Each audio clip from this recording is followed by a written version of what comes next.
can I please suggest to people that the working people of the world, those are our people. Doesn't matter what their color is or their language is or what continent they live on. Those are the same people. The fake imaginary lines, that's just more of keeping the class war going. The oligarchs love that shit. Well, so we have more in common. I have more in common with these people that are trying to come here than I do with the people that are trying to control that and the people that benefit from fucking us all over. So, yeah. And hot dog, even if this is the case, and I'm going to give benefit of the doubt and say that this is the case, that they are coming in illegally. Do you really think that if the powers that be, everybody knows where everybody is at every minute of every fucking day with these things in our hand? What the fuck do you think these data centers are for? What do you think they do? They're here to, this is 1984 come to life. They monitor every fucking thing you do every fucking minute of every fucking day. You think anybody is getting into this country illegally unless they're being allowed to get in here? Of course they are. Stop referring to your wife as a brown immigrant, man. I swear. I can't. He's trolling you, Jen. You're not getting it. No, he's a pig. He's fucking gross. And these are the people you're attracting on here because I sure Whatever. I am trying to help people see the light. That's what I'm trying to do. I'm doing the best I can. Can I please have the story, Colin? Peter Thiel decided that he is not only going to flee this country,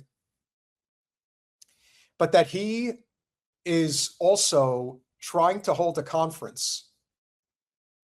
He's trying to hold it in Ireland. This is not the story, Colin. Hey. Is that it? A luxury hotel in Ireland has canceled a retreat for a secretive group of wealthy, famous, and powerful people founded by billionaire Peter Thiel. The Powers Court Hotel was due to host a conference for dialogue in August, but called off the event after hackers released details of its membership and activities last month. Peter, I don't know why you're not watching what's going on in here, but this is some really weird shit. Okay? I don't know what these people are up to in here. What are you talking about? I don't watch every person's comment in the chat. I don't have time to do that. I know. That's what we have mods for. Well, I am Antifa. The question is, why aren't you anti-fascist? Jesus Christ. The invite-only organization founded in 2006 by Thiel and tech entrepreneur Auren Hoffman, yes, he is, in case you're wondering, was set to discuss preparing for a third. This is, Jen, team, this is what the conference was for. Preparing for a third world war, battlefield technologies, nuclear energy, that's not bad, and how to build cults, according to a leaked schedule. Guests would have included a NATO commander and senior Trump administration officials, the Irish Times report. Thiel is co-founder of Palantir, a spy tech firm that has worked with Israel's military throughout its genocide in Gaza and with U.S. immigration agencies accused of severe human rights violations against migrants and people advocating for their rights. You see how these things are correlated, ladies and gentlemen? You see how it all comes together? You see how we're all dog shit in the eyes of the people who really run the show? Do you understand that Rick Scott is the richest man in the U.S. Senate? He's the richest man in Congress. He's worth over $300 million. Do you realize that he has 1%? He has 1% of the wealth of Jeff Bezos. 1%. And he's the richest man in Congress. Do you understand how high this goes? How your money means nothing compared to people that can flip a country on its head if they want to? They do it for sport. Does anybody doubt that the fires in Lahaina were started on purpose? That's why they have their compounds there. Does anybody doubt that the fires that were started in Argentina were not done deliberately on behalf of the Zio state and their cohorts that want to go down there and take over the entire country? Because they're going to do it. If there is a country on this planet that the Zio cause is going to take over, it isn't going to be the United States. It's going to be Argentina, and they will take it over. They're in the process of doing it already. Prominent dialogue members revealed in the leak include Texas Senator Ted Cruz, because of course he would be, U.S. Treasury Secretary Scott Bessent, a total fucking scumbag criminal to begin with, Israeli Finance Ministry economist Shmuley Abramson, Shmuel. Actor Josh Brolin. Josh, you got a lot of explaining to do with that shit. You could feign ignorance all you want. Sam Harris, I would expect. Of all the people you want to sock in the mouth, how high on the list is Sam Harris? No, I want to kick him in his vagina. You could do both. And longevity influencer Brian Johnston. Powers Court Estate, which owns the land of which the hotel sits in, Colonel Wicklow, said it was relieved and pleased about its tenant's decision to cancel. Following a period of great concern for Powers Court Estate and on foot of discussions with the Powers Court Hotel, we are relieved and pleased to announce the dialogue event planned for August at the Powers Court Hotel has been canceled. It said in a statement. Powers Court Estate wishes to thank all of those who supported us through this difficult and challenging time, including our staff, neighbors, friends, supporters, and legal team. A hotel spokesman confirmed the event has been canceled, adding, "We have no further comment." The heat's getting a little too hot in the kitchen. I would like to. You know what? Maybe we need to have a whole big thing about that, because clearly the level of ignoramus about immigration is just knows no bounds. So, yeah. You have to remember, and I will say this to MNS and anybody else who's here who follows the likes of Fuentes, Benny Johnson, Michael Knowles. Exactly. It was Ireland, not Scotland. Not Scotland. My Scotland is much better than my Irish, even though I am Irish, but they are pretty close. Anyway, Sam Harris is just a cunt, period. Just remember, there is a difference between being against illegal immigration and being against immigrants. And what the people like the Sam Harrises, the Benny Johnsons, the Michael Knowles, the little Ben Shitpiros of the world, with the exception of the Zionist, white supremacist coalitions that they obviously have no problem with coming into the United States. But the biggest reason that they do what they do isn't because they're against illegal immigration. They're just against immigration, period. They're against working people. They think that you should all be servants, subservient to the Zionist capitalist cause, and you will never get out of your own way. That's the whole premise of the system. Know the difference. Understand the importance of labor, that not every union is the same. There are good labor unions, and there are bad labor unions. You can't put everything into one tiny, neat little box. It doesn't work. Not all Jews are Zionists. Clearly.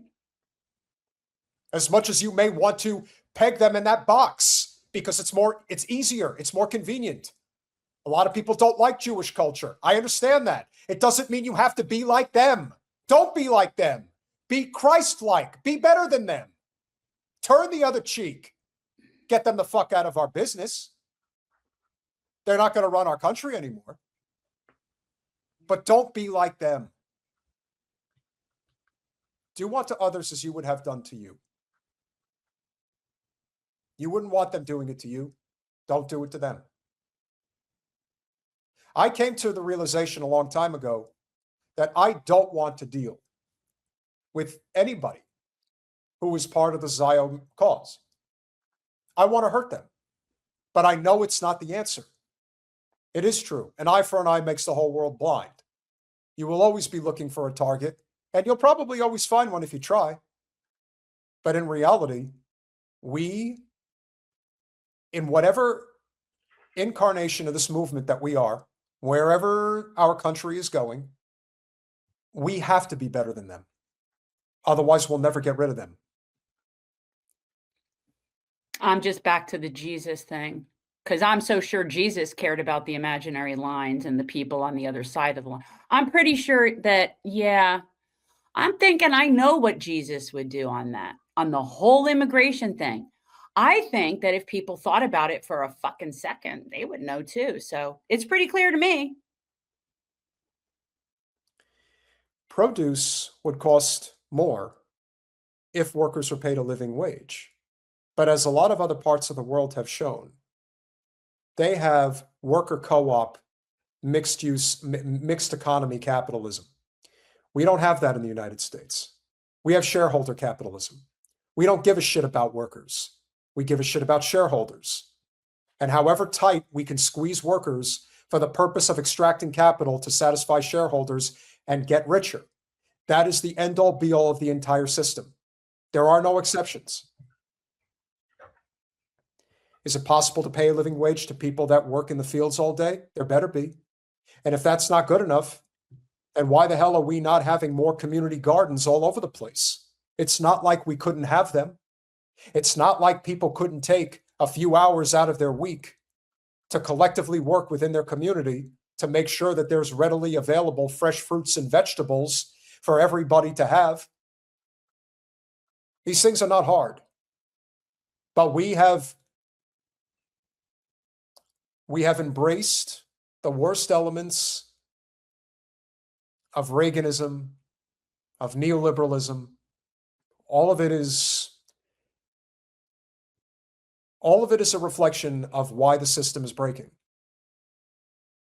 And we as Americans have a duty to either sink or swim. I would rather swim.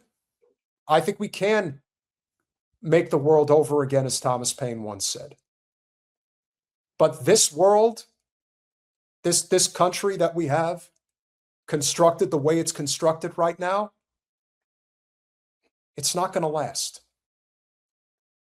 So each and every one of you needs to start thinking logistically, logically, coherently about what that future is going to look like. If our channel serves to do nothing else, it is to help people understand what is going to be the future in this country. It's not going to be good. It's going to be ugly, and it's going to be dangerous, and it's going to be violent. We're already there. Okay, so to anybody who is spewing shit about Jews or Muslims in the chat, you're going to be escorted out. You just will. We're not having it. Okay. Also, I would suggest you might want to educate yourself because you're exceptionally ignorant. No. Why don't we have 10K Boyd EV cars sold here? Why do we have to pay for ChatGPT when the Chinese offer DeepSeek for free? Everything is controlled, monetized to ensure nothing is free. And again, is it possible that when the Chinese yuan supersedes the US dollar as the world's reserve currency, if it happens in perhaps the next decade or so, do I think that the Chinese are going to change course? They might, but they're not now. And they care more about their people than we care about ours. The reason we don't have these things is because our government is broken. They're bought and paid for by corporate special interests, point blank, period. You know, we did a segment a couple of weeks ago saying that Elon Musk is not a trillionaire. You want to know why he's not a trillionaire? Because he's a criminal. That doesn't mean he's not a trillionaire. Those things are not mutually exclusive, clearly. Well, that's probably true. But the fact of the matter is, Elon Musk could never have become as rich as he is if he played within a true free market system, because his item is not the best one out there. But he bribed who he needed to bribe to make sure that his item is the only one that's available and that he is the only one who gets it monopolized and hence subsidized. And he still doesn't pay his workers a living wage. And that's why he's the richest person alive. Now, he would still be filthy rich, but he wouldn't be filthy rich if you took various elements out of the equation. This broken economic system knows no bounds. And at some point, we are going to have to come to terms with that reality.